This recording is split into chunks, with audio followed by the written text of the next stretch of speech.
यह एक चौंका देने वाली घटना है, जो 1950 में घटी हुई थी। उत्तर प्रदेश के रानी बाजार गांव में एक रामप्रकाश तिवारी नाम का आदमी रहता था। उसकी 5 साल की लड़की थी। उसे कैंसर की बीमारी थी और उसकी कई जगह से इलाज कराने के बाद भी वह जिंदा ना बच सकी।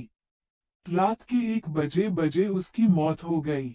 उसी रात को एक दूसरे गांव में मोहिनी नाम की एक औरत की ट्रक से टकराने की वजह से मौत हो गई। मृत के परिवार वाले लोगों ने उस औरत का दाह संस्कार कर दिया।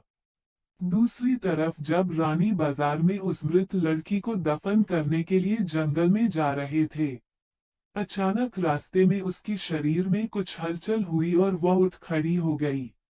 लोग यह देखकर डर गए, लेकिन बाद में उस लड़की को जिंदा देखकर उसके परिवार वाले लोग बहुत खुश हो गए।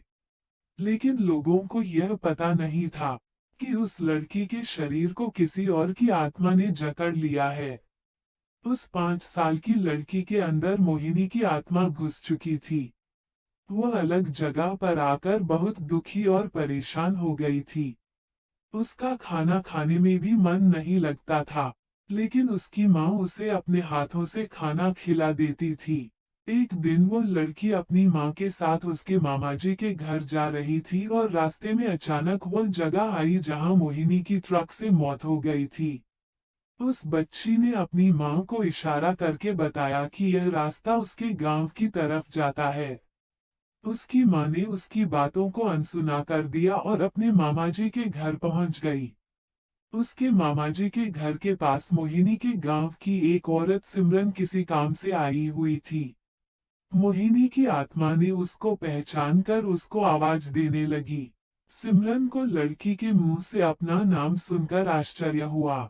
सिमरन के पूछने पर उस लड़की ने उसको अपनी पूरी घटना बता दी और बोली कि मेरी मौत से पहले ही मेरे घर वालों ने मुझे जला दिया और इस बच्ची की खाली शरीर को देखकर इसमें रहने लगी।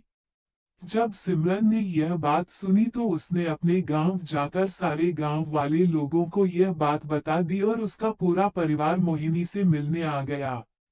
उस लड़की ने सबको पहचान लिया और वह अपने पूरे परिवार के साथ अपने गांव चली गई और उसने वापस रानी बाजार आने के लिए मना कर दिया। लेकिन लोगों के समझाने पर वह मान गई।